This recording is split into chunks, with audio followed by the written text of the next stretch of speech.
نحمده ونصلي على رسوله الكريم اما بعد فاعوذ باللہ من الشیطان الرجیم بسم اللہ الرحمن الرحیم ولو اننا نزلنا الیہم الملائکۃ وکلمہم الموتى وحشرنا علیہم کل شیء قبلا ما كانوا لیؤمنوا۔ آج ہم پارہ نمبر 8 اس کا خلاصہ بیان کریں گے۔ 7ویں پارے کے آخر میں تھا کہ مشرکین اللہ کے نبی صلی اللہ علیہ وسلم سے اپنی پسند اور مرضی کے معجزات طلب کرتے تھے۔ اس پارے میں یہاں پر یہ بیان کیا گیا کہ اگر ان کے فرمائشی معجزات کو پورا کرنے کے لیے آسمان سے فرشتے اتریں اور مردے ان سے کلام کریں، یہ پھر بھی اپنی ہٹ دھرمی اور ضد کی وجہ سے ایمان نہیں لائیں گے۔ اور وَكَذَلِكَ جَعَلْنَا لِكُلِّ نَبِيٍّ عَدُوًّا شیاطین الانس والجن یوحی بعضهم الی بعض زخرف القول غرورا۔ اس میں اللہ تعالیٰ نے اپنے پیغمبر صلی اللہ علیہ وسلم کو تسلی دی کہ ان کی دشمنی سے پریشان نہ ہوں۔ سابقہ انبیاء علیہ السلام کے ساتھ بھی ایسا ہوتا رہا ہے کہ انسان اور جنات ان کے دشمن ہوا کرتے تھے جو ان کے خلاف سازشیں کرتے تھے، لہٰذا آپ کے راستے میں بھی رکاوٹیں ڈالی جائیں گی، دشمن بھی ہوں گے، لیکن آپ پریشان نہ ہوں۔ اومن کان میتا فاحییناہ وجعلنا لہ نورا یمشی بہ فی الناس کمن مثلہ فی الظلمات لیس بخارج منہا۔ یہاں پر اللہ تعالیٰ نے کفار اور ایمان والوں کی حالت کو مثال دے کر سمجھایا ہے کہ مومن اور کافر کی مثال ایسے ہے جیسے زندہ اور مردہ، ایمان اور کفر کی مثال ایسے ہے جیسے روشنی اور اندھیرا۔ یا معشر الجن والانس الم یاتکم رسل منکم یقصون علیکم آیاتی وینذرونکم لقاء یومکم ھذا۔ محشر میں اللہ تعالیٰ ان انسانوں اور جنوں سے پوچھیں گے جنہوں نے نافرمانی کی تھی کہ کیا تمہارے پاس میرے رسول نہیں پہنچے تھے جو تمہیں میری آیات پڑھ کر سناتے تھے اور تمہیں ملاقات کے دن سے ڈراتے تھے۔ وہ اس وقت رسولوں کے آنے کا اور اپنے کفر اور نافرمانی کا اعتراف کریں گے۔ مشرکین کھیتی اور جانوروں میں جو پیداوار ہوتی اپنے خیال کے مطابق اس میں سے ایک حصہ اللہ تعالیٰ کے لیے ٹھہراتے اور ایک حصہ بتوں کے لیے اللہ تعالیٰ کے حصے کو مساکین فقراء میں تقسیم کر دیتے اور بتوں کے حصے کو بت خانے میں مجاوروں پر خرچ کر ڈالتے، حالانکہ سب کچھ اللہ تعالیٰ کا پیدا کیا ہوا ہے اور حقیقت میں بھی اسی کا ہے۔ یہاں مشرکین کے عقائد باطلہ اور گمراہی کو بیان کیا گیا ہے۔ اور وَكَذَلِكَ زَيَّنَ لِكَثِيرٍ مِّنَ الْمُشْرِكِينَ قَتْلَ أَوْلَادِهِمْ شُرَكَاؤُهُمْ، یہاں سے لے کر کئی آیات تک مشرکین کی جاہلانہ رسوم کو بیان کیا گیا۔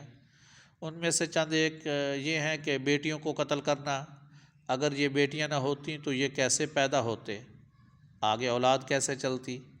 بحیرہ اور سائبہ جانوروں کو بتوں کے نام پر چھوڑنا، جن جانوروں کو بتوں کے نام پر چھوڑتے ان پر سواری اور بوجھ اٹھانے کو بھی حرام سمجھتے تھے۔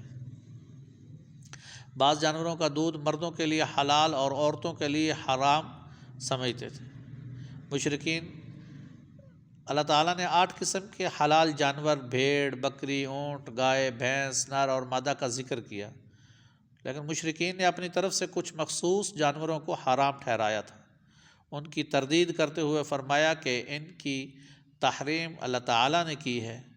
دلیل سے بتاؤ اگر تم اپنے اس کلام میں سچے ہو، کیا تم اس وقت حاضر تھے جب اللہ تعالیٰ نے تحریم اور تحلیل کا حکم دیا؟ ظاہر ہے نہ تو ان کے پاس کوئی دلیل ہے اور نہ ہی یہ اس وقت حاضر تھے، تو پھر ان مشرکین سے بڑا ظالم اور کاذب کون ہوگا؟ اللہ تعالیٰ ظالموں کو ہدایت نہیں دیتے۔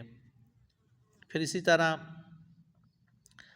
قُلْ تَعَالَوْا أَتْلُ مَا حَرَّمَ رَبُّكُمْ عَلَيْكُمْ أَلَّا تُشْرِكُوا بِهِ شَيْئًا وَبِالْوَالِدَيْنِ إِحْسَانًا۔ دین کا خلاصہ 2 چیزیں ہیں، اوامر اور نواہی۔ اوامر میں عمل کرنا اور نواہی سے اجتناب کرنا۔ یہاں اللہ تعالیٰ نے اوامر اور نواہی میں سے 10 چیزیں بیان فرمائی ہیں، ان کا بہت زیادہ خیال کرنا چاہیے۔ اللہ تعالیٰ کے ساتھ کسی کو شریک نہ ٹھہرانا، اپنے والدین کے ساتھ حسن سلوک کرنا، اپنی اولاد کو رزق کے خدشے کی وجہ سے قتل نہ کرنا، بے حیائی اور ہر قسم کے برے کام سے بچنا، کسی بے گناہ آدمی کو ناحق قتل نہ کرنا، یتیم بچوں کے مال میں بطور خاص ناجائز تصرف نہ کرنا، ناپ تول میں کمی نہ کرنا، عدل و انصاف کرنا، اللہ تعالیٰ کے عہد کو پورا کرنا، صراط مستقیم پر چلنا۔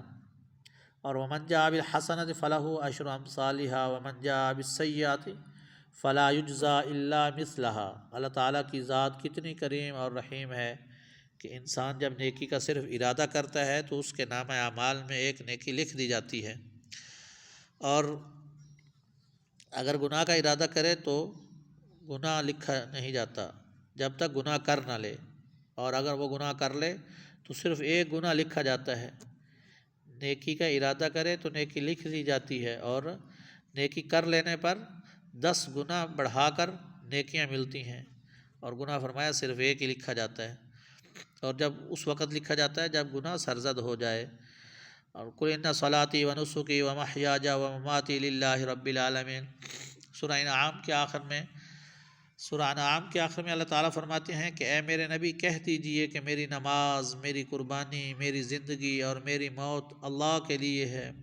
تمام چیزوں کے اللہ تعالیٰ ہی مالک ہیں، ہم مملوک ہیں، اس لیے انسان کا دل، دماغ، ہاتھ، پاؤں، زبان، آنکھ، کان، الغرض ہر چیز اللہ رب العزت کی اطاعت کے لیے استعمال ہو، اور اللہ تعالیٰ کی مرضی کے خلاف ہرگز استعمال نہ ہو۔ سورہ اعراف حد فاصل اور دیوار کو کہتے ہیں، چونکہ سورہ اعراف میں آیت نمبر 48 میں اصحاب اعراف کا ذکر ہے جو دیوار پر بیٹھ کر اہل جنت اور اہل جہنم کو دیکھ رہے ہوں گے، اس کے لیے اس کا نام سورہ اعراف ہے۔ اس سورہ میں زیادہ تر بنیادی مضامین یعنی آخرت، رسالت اور توحید کو بیان کیا گیا۔ کتاب انزل الیک فلا یکن فی صدرک حرج منہ لتنذر بہ وذکریٰ للمؤمنین۔ یہاں نبی اکرم صلی اللہ علیہ وسلم کو تسلی دی گئی ہے کہ تبلیغ دین میں آپ کا دل تنگ نہیں ہونا چاہیے۔ لوگ اس کو جھٹلا دیں گے، وہ ایمان نہ لائیں تو آپ پریشان نہ ہوں، کیونکہ آپ کا کام فقط دین کو احسن طریقے سے انجام دینا ہے۔ پھر اس میں انسان بقدر طاقت کے مکلف ہوتا ہے۔ اس میں یہ بھی فرمایا والذین آمنوا وعملوا الصالحات لا نکلف نفسا الا وسعها۔ اللہ تعالیٰ نے دین کے بارے میں فرمایا کہ یہ ایسا بہترین دین ہے کہ اس میں اسی چیز کا حکم دیا گیا ہے جو انسان کی طاقت میں ہے، ہمت سے جو بڑھ جائے اس کا اللہ تعالیٰ حکم ہی نہیں دیتے، جتنا برداشت ہو سکے اسی کا حکم دیتے ہیں۔ ایک ہے کسی چیز کا ناممکن ہونا، برداشت سے باہر ہونا، اور ایک ہے کسی چیز کا مشکل ہونا۔ شریعت کا کوئی حکم ناممکن اور برداشت سے باہر نہیں، ہاں البتہ کچھ نہ کچھ مشکل ہوتا ہے، تبھی تو اللہ تعالیٰ عمل کرنے پر اجر عطا فرماتے ہیں۔ اور اسی طرح اس پارے کے آخر میں توحید پر بات کی گئی ہے، ان ربکم اللہ الذی خلق السماوات والارض فی 6 ایام ثم استوی علی العرش۔ یہاں سے اللہ تعالیٰ نے آسمان اور زمین کی تخلیق سے جو بڑھ جائے اس کا اللہ تعالیٰ حکم ہی نہیں دیتے، جتنا برداشت ہو سکے اسی کا حکم دیتے ہیں۔ ایک ہے کسی چیز کا ناممکن ہونا، برداشت سے باہر ہونا، اور ایک ہے کسی چیز کا مشکل ہونا۔